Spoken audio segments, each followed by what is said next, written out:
on va se pencher sur le cas Prigojine et on vous amène chez le notaire de Prigojine qui a dévoilé le testament de Yevgeny Prigojine. Est-ce que vous voulez d'abord voir les toutes dernières images des Ah oui.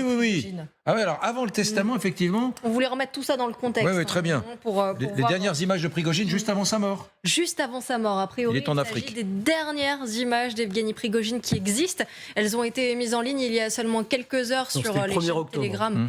Pardon ? C'était dimanche 1er octobre. Dimanche 1er octobre. Mais, ouais, d'accord, mais on est tombé dessus seulement cet après-midi. Et surtout, elles sont passées entre les gouttes. Moi, je les ai vues nulle part ailleurs que sur ces chaînes Telegram de la milice Wagner.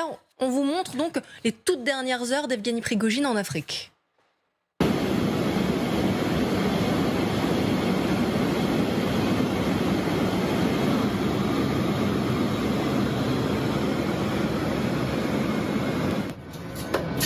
Nous allons y rester encore 2 ans. Ici, nous avons un groupe de 50 soldats qui se positionnent. Mais à cet endroit, il y a de la place pour 200.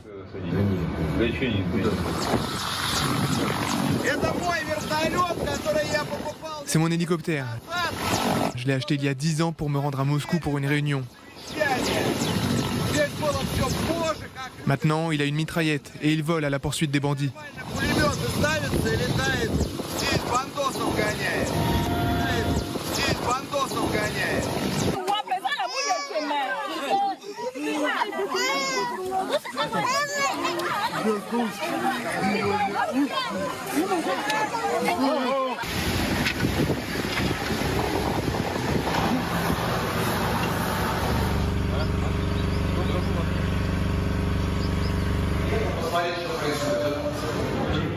Je suis venu voir ce qui se passait.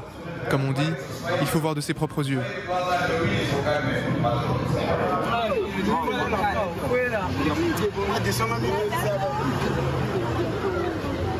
Au moment où ils se font défoncer. Yves Tréhard, qui passe la moitié de son année à faire des interviews de grands chefs d'État africains et qui, maintenant, je suis sérieux, est un grand expert au sein du Figaro du continent africain, on voit quand même un peu à travers ces images signées Wagner, qu'ils ont dû collecter et balancer là, sur Telegram dimanche, on voit quand même se dessiner la nature des activités qu'avait Prigojine. On le voit, ça distribue un peu de nourriture, il va dans des écoles, etc. Il doit faire amende honorable, parce que le jour où, 2 ou 3 jours avant sa mort, quand on avait des photos de Prigojine, enfin des photos, des films, il parlait. Des images. Et j'étais le premier à dire sur ce plateau, je crois, c'est pas possible qu'il soit, vu sa tenue vestimentaire, qu'il soit en Afrique. Je m'étais trompé de A à Z. Il était en Afrique.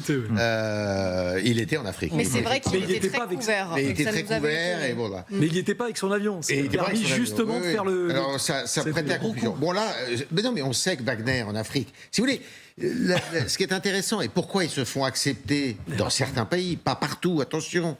Actuellement, ça se passe très mal au Mali, exactement. par exemple. Et c'est pour ça que savoir qu'actuellement, dans le nord du Mali, il y a Tombouctou et à Goa. J'en ai eu la confirmation encore la semaine dernière, puisque j'étais en Mauritanie où je suivais ça de très près avec des autorités mauritaniennes. À Goa vous avez une avancée des Touaregs et de groupes armés qui ne sont pas, qui font la guerre, qui font la guerre aux autorités maliennes, à l'armée malienne, derrière laquelle c'est le seul pays où on peut être assuré au Sahel que Wagner est là, qui font la guerre et qui dament le pion au Mali, aux soldats maliens et à Wagner. Mais là, ce qui est intéressant... Attendez, parce que donc vous dites les Touaregs attaquent les soldats maliens officiels de la junte. Absolument. Et les Wagner. C'est pour ça que c'est sorti. Ils ont pris une raclée monstrueuse tout pendant ce week-end.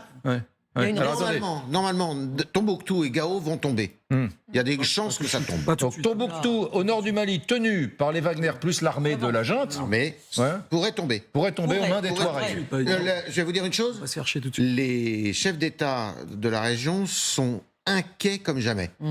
C'est-à-dire que la menace qui pesait en 2013 sur une descente des djihadistes, là on n'est plus avec les djihadistes, on est avec des Touaregs et des groupes armés qui ne sont pas nécessairement djihadistes, mais vous avez des colonnes quand même. Vous n'êtes pas en train de me dire qu'on est en train déjà peut-être de regretter un peu les Français ? Mais Non, non, ils mais ne les Français regrettent pas sont du partis, tout, il n'y a mais- plus moyen de... Oui, non, mais c'est ça. Ils mais- n'ont plus aucun moyen d'arrêter ça. Non, Et vous avez des colonnes Ah ouais, les images sont incroyables. de pick-up avec le drapeau noir qui descendent sur drapeau noir Tombouctou. de Daesh. Et sur, ouais, pas nécessairement de Daesh, de plusieurs groupes, D'accord. qui descendent sur Tombouctou et sur Goa. Ouais. Ça, c'est la première chose. Mais là, je voudrais revenir à ce film-là qui est intéressant. Qu'est-ce qu'il fait là? Il fait de l'humanitaire. Et comment se font accepter tous les groupes qui ont une ascendance, qui veulent exercer une ascendance psychologique, intellectuelle, militaire sur une population? Eh ben, c'est par l'humanitaire très souvent. Bah oui. C'est par l'aide, le service, et c'est ce qu'il fait. C'est ce qu'il faisait. Ah ouais. Et c'est ce que là, on est probablement en Centrafrique, à mon avis, et c'est ce qu'ils sont en train de faire, l'éducation. Et c'est-à-dire, c'est une espèce de, c'est très gramscien, si vous passez cette expression. C'est-à-dire que c'est une espèce d'occupation culturelle. Ouais. Ça passe par là. Ouais.